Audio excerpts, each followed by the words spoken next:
వస్తే చెప్పండి. లైక్ ఇప్పుడు వెరీ ఎర్లీ ఏజ్ లో పిల్లలు ప్యూబర్టీ ఏజ్ కి రావడం జరుగుతుంది. సో దానికి కారణాలు ఏమై ఉండొచ్చు? దీన్ని ప్రికాషస్ ప్యూబర్టీ అంటారమా. అంటే మనకి మామూలుగా అయితే మనకి ప్యూబర్టీ చేంజెస్ అన్నవి మనకి 13 years to 16 years కొందరికి అలా ఆ ఏజ్ రేంజ్ లో మనకు వస్తూ ఉంటుంది. కానీ ప్రికాషస్ ప్యూబర్టీలో ఏంటి అంటే 8 years కే మనకి సెకండరీ సెక్షువల్ క్యారెక్టర్స్ అంటే రొమ్ముల డెవలప్మెంట్ కానీ, లేకపోతే చంకల్లో రోమాల డెవలప్మెంట్ కానీ, లేకపోతే కింద యోని ప్రాంతంలో వాళ్ళకి హెయిర్, ఈ చేంజెస్ అన్ని చాలా ఎర్లీ ఏజ్ లో రావడము ఇవన్నీ మనం చూస్తూనే ఉన్నాం. ఇంకోటి చాలా తొందరగా మెనార్క్ అంటే ఫస్ట్ టైం పుష్పవతి అవ్వడం, ఇట్లాంటివన్నీ ఈ మధ్య కాలంలో చాలా ఎక్కువగా ఎందుకు చూస్తున్నామంటే ఫుడ్ అడల్ట్రేషన్. ఇదేంటి అంటే మనకి గేదెలకి పాలు ఇచ్చేటప్పుడు వాళ్ళకి ఈస్ట్రోజన్, ఆక్సిటోసిన్ ఇంజెక్షన్స్ చాలా ఎక్కువగా ఇవ్వడము, అవన్నీ పాలలో ఆ హార్మోన్ లెవెల్స్ ఎక్కువ అవ్వడం, అవే పాలు మనము ప్రతి ఇంట కన్జ్యూమ్ చేసుకోవడము, ఆ ఈస్ట్రోజన్ యొక్క ప్రభావము పిల్లల మీద ఒంటి మీద పడడము, తొందరగా వాళ్ళకి సెకండరీ సెక్షువల్ క్యారెక్టర్స్ రావడము, అంతేకాకుండా డైరీ ప్రోడక్ట్స్ చాలా ఎక్కువగా కన్జ్యూమ్ చేసుకోవడం. ఈ డైరీ ప్రోడక్ట్స్ వల్ల ఏమవుతుందంటే మనకి estrogen again it will go into the body. అంతేకాకుండా ఎక్కువ ఫ్యాట్ జనరేట్ అవ్వడం, చీజ్, బటర్, మెయినీస్, ఇవన్నీ ఇంకా మనకి ఈ ఫుడ్స్ లైక్ KFC కానీ, మెక్డీ కానీ, పిజ్జా కానీ, బర్గర్ కానీ, అందులో ఎందులో అయినా కూడా చీజ్ ఎక్కువ ఉండడము, దానివల్ల ఏమవుతుందంటే ఫ్యాట్ అన్నది బాడీలో ఎక్కువ అవుతుంది. ఫ్యాట్ ఎక్కువ అయినప్పుడు ఏమవుతుందంటే ఆ ఫ్యాట్ అనేది ఒక extra source of estrogen production అన్నమాట. సో అలా ఫ్యాట్ ఎక్కువ అవడం వల్ల, ఈస్ట్రోజన్ ఎక్కువ అవ్వడం వల్ల ఆ ఈస్ట్రోజన్ అగైన్ మన బ్రెస్ట్ మీద ఇట్లా కొంచెం చేంజెస్ త్వరగా తీసుకురావడం అన్నది జరుగుతూ ఉంటుంది అన్నమాట. సో ఇవి మనకి మేజర్ కారణాలు. Food adulteration is the main problem ఈ రోజుల్లో. సో మ్యామ్, అది ఎర్లీ ప్యూబర్టీ ఏజ్ కి రావడమే కాకుండా కొంతమందికి అబ్డోమెన్ థైరాయిడ్ కూడా ఉంటది.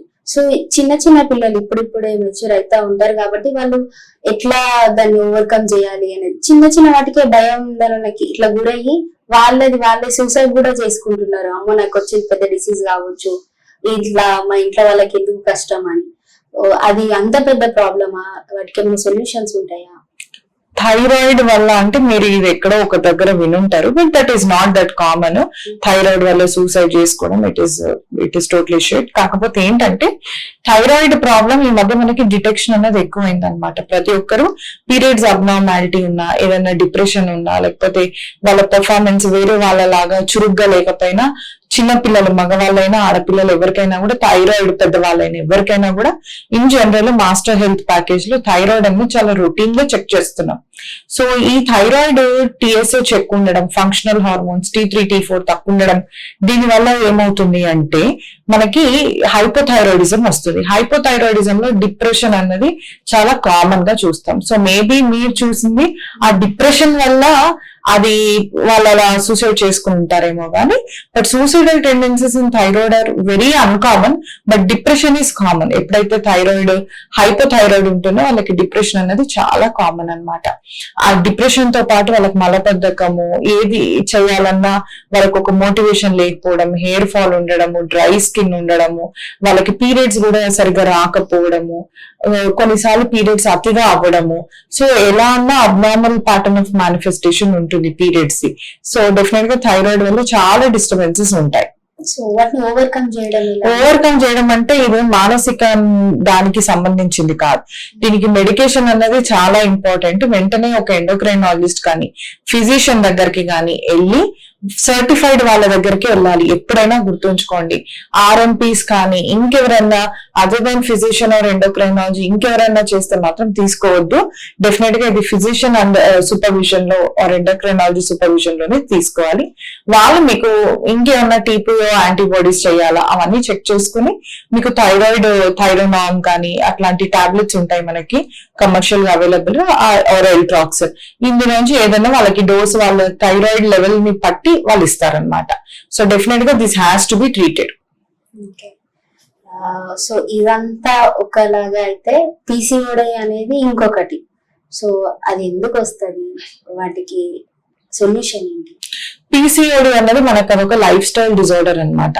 సో ఇది అందరూ చాలా మంది ఓవేరియన్ డిసీజ్, యూట్రైన్ డిసీజ్ అని అనుకుంటారు, కానీ కాదమ్మా. మనకు బేసిక్ గా బాడీలో మెటబాలిజం ఎప్పుడైతే ఆల్టర్ అవుతుందో, మెటబాలిజం స్లో ఉంటుందో, మనకి షుగర్ వ్యాధి కానీ, లేకపోతే మనకి బీపీ కానీ, ఎక్కువ లిపిడ్ ప్రొఫైల్ అబ్నార్మల్ గా ఉండడం, పీసీఓడి ఉండడం, ఈ గుండె జబ్బులు రావడం, ఇవన్నీ చూస్తూ ఉంటాం అన్నమాట.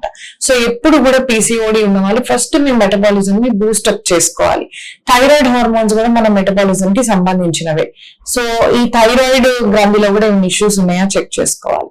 ఇంకొకటి, మీకు ఊబకాయం పెరుగుతుందా, స్ట్రెస్ కి ఎక్కువ గురవుతున్నారా, లేకపోతే తినే ఆహారంలో మీకు కార్బోహైడ్రేట్స్ ఎక్కువ ఉన్నాయి, ఫ్యాట్స్ ఎక్కువ ఉన్నాయి, ప్రోటీన్స్ తక్కువ ఉన్నాయా, అట్లయితే చేంజ్ యువర్ డైట్. థైరాయిడ్ ఉంటే go and consult an endocrinologist. Thyroid problem set చేసుకోండి. కొంచెం ప్రీ డయాబెటిక్ ఉన్నారు, ఇన్సులిన్ రెసిస్టెన్స్ ఉంది అంటే దాన్ని కరెక్ట్ చేసుకోండి. సో ఇంకొకటి, ఈ పీసీఓడి అన్నది లైఫ్ స్టైల్ డిసీజ్ కాబట్టి ఫస్ట్ మన లైఫ్ స్టైల్ ని మాడిఫై చేసుకోవడం చాలా ఇంపార్టెంట్ అన్నమాట.